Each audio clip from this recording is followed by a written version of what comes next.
Whiting with Paddle TV, here with another in-depth, unbiased gear review, and getting swarmed by bugs. Jeez. In this video, we are looking at the Hobie iTrek9 inflatable kayak, or inflatable stand-up paddleboard, an inflatable stand-up pedal board. If you want to call it a kayak, it's a kayak. And so I'm happy to call this thing an inflatable kayak. With that being said, if we're going to call it a kayak, we are going to compare it to other kayaks in its class and see how does it stack up. What is it like bang for the buck? And the only way to do that is to take it for a test paddle.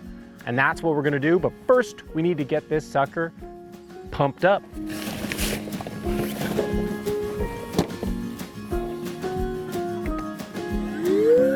Now the iTrek9 comes with both an electric pump and a hand pump. The electric pump to fill it up, and then the hand pump to really top it off and make it nice and firm. It's made with drop stitch construction, which means you can pump this thing hard to 10 PSI. Now, even with the electric pump that they give you, it's a lot of work to hand pump that thing to 10 PSI. And so if you're gonna do this a lot, I would definitely recommend an aftermarket pump, electric pump that you can buy, where you just set the pressure level, hit power, and it does the rest.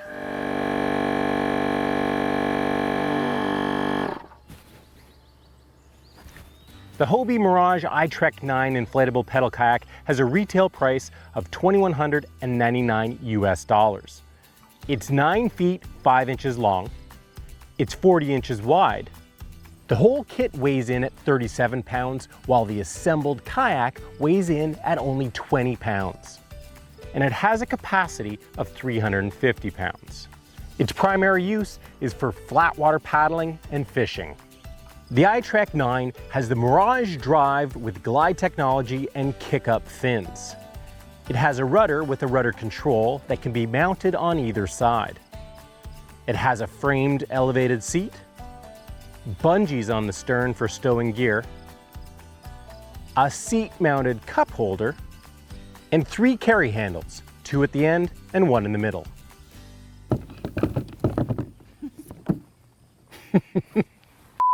All right, so Hobie they're the originator of pedal-driven kayaks or crafts of any type. A lot of companies recently have been coming out with their own version of pedal kayaks, but many people believe that Hobie is still the leader in that area. I'm looking forward to getting this boat on the water right now and giving it a whirl. But you know, whether you call this thing a pedal kayak, a pedal board, a pedal craft, I don't think it really matters. The whole idea of this thing fitting into a backpack, and then when it's fully assembled, weighing 20 pounds, I mean, this thing is as portable gets. And so portability is an important thing for you. It has to be in the conversation. But the next part of the equation is, how does it perform? What kind of value does it offer? And the only way we can find out that is to get this on the water, which we're gonna do right now, and see how it stacks up against other recreational crafts. Let's hit the water.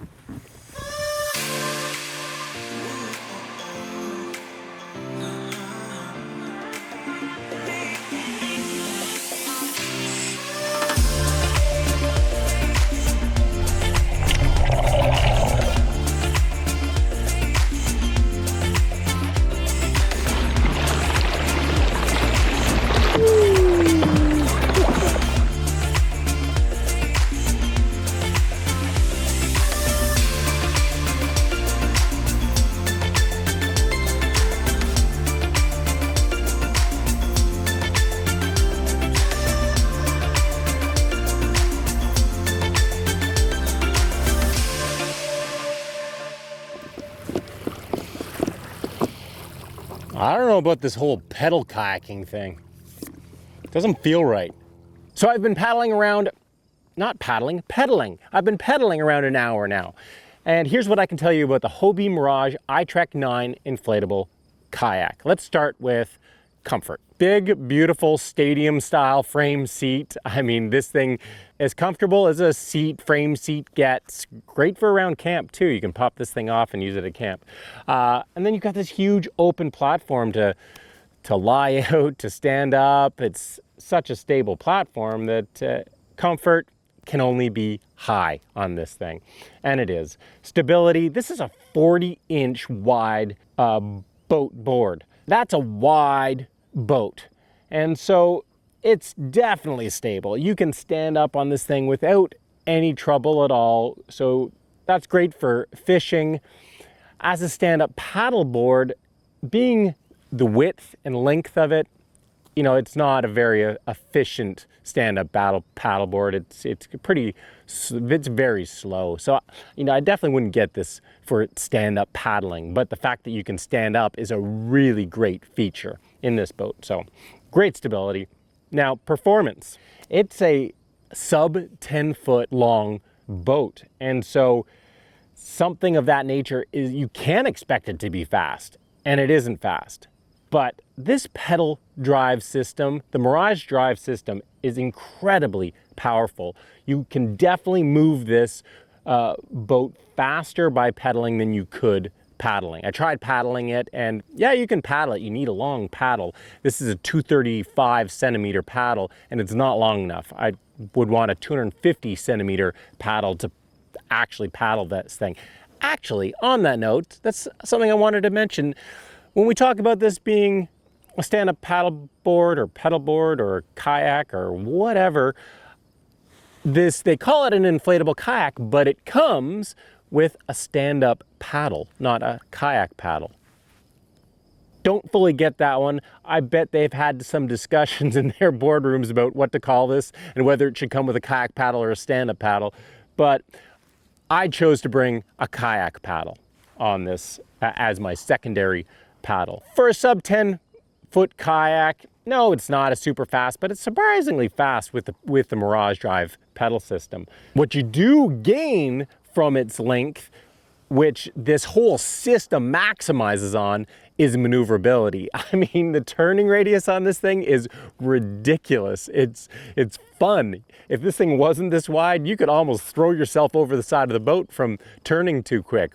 You can't because it's so stable, but I love the maneuverability. It feels like a toy, the way it maneuvers, and you can wind your way around through little narrow spots and shallows. Now, otherwise performance, the Mirage drive system, it's a wonderful, arguably one of, if not the best pedal drive systems, but one of its drawbacks is that you can't go in reverse.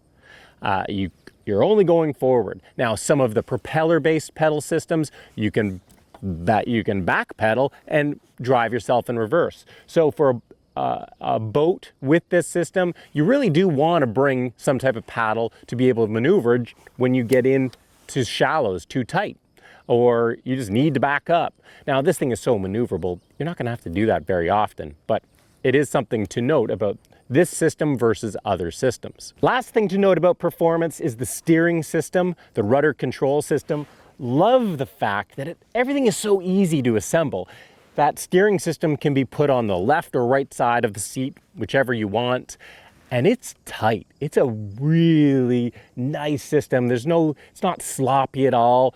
Any little motion, any little turn you make to that rudder control, and the rudder reacts. Love the steering system in this. Now let's talk features. This thing, well, it's kind of a blank slate. There's not a lot of features to this thing, but the few features that it does have, I really like. I don't think I've ever, in any of my videos or at any point in time, actually said to myself, wow, a cup holder is a feature worth noting. Because quite honest, I use cup holders to hold my fishing lures, or that's pretty much it. But this cup holder is actually worth mentioning because it's intelligently done. For one thing, it fits a Nalgene. Nalgenes slop around the boat. It's really annoying because they don't seem to have a great place to stay. Well, this cup holder actually fits the Nalgene, and it's not bouncing around at all. It's got just a nice little trigger system that holds whatever you put in there in place. The fact that you can move it from one side to the other or take it off completely is awesome. If I was paddling, having something here is in the way, but for pedaling, it's not at all. It's awesome. Now, another feature that I love about this thing, simple feature, is the pocket on the back of the seat. So many of these frame seats don't actually integrate a pocket back here. It's just like in your vehicle, having a seat pocket behind the seat is just, it's great to store things right here. Right now, I've got a GoPro here and a couple of mounts, but it's, you know, nice to have anything, just easy access right there. Otherwise, the rudder deployment system is awesome. It's easy, boom, you just yank this cord and it's up, yank the same cord, it's down. The paddle clips that are integrated into the boat, super easy, boom, the paddle's locked in there. I've said this about a few different boats, but sometimes the simplicity of a boat is its real advantage, and this is really a boat that showcases that. It's a very simple design, it's a very simple assembly, it's a very simple kayak, and it's wonderful for it. Now, what kind of water is this craft good for? I think it's good for pretty much any flat water conditions. Right now, I'm in a very rocky and shallow river, and I was concerned about having a pedal drive system here, but it hasn't been an issue whatsoever. When you get into real shallows, what you can do with this pedal drive, when they're even like this, the fins are straight down. When they're offset, the fins are now flush with the boat. And so if you're in shallow water, just by doing slight pumps at the extreme ends of the pedaling system, you're just moving the fins a very little bit, and you have very small draft. You don't need much water to keep this thing moving. And that really surprised me. On top of that, their kick-up system, so if you do run into rocks, it makes it it's not an issue. You're not gonna break your system. So it's great for pretty much any flat water paddling conditions, but who else is this craft for? Well, you're definitely paying a premium for two things. You're paying a premium for portability. The fact that it's an inflatable kayak, it only weighs 20 pounds assembled, and it fits into a backpack. You don't need two people to carry this thing. It's very light, it's very manageable for one person. So if that's high on your list, then this is definitely something to consider. If not, you're paying a premium for that. And there are other pedal systems. If you're looking for a pedal systems, hard shell boats or boards, kayaks, that could be a better choice for you. Now, the pedal system, you're also paying a pretty hefty premium on. I mean, this boat retails for $2,200 US. For a pedal drive system, that's not a lot of money. You can expect to pay between $1,700 to $3,000 for a pedal driven kayak. And if that's important to you, then this is absolutely in the price range. This should be considered.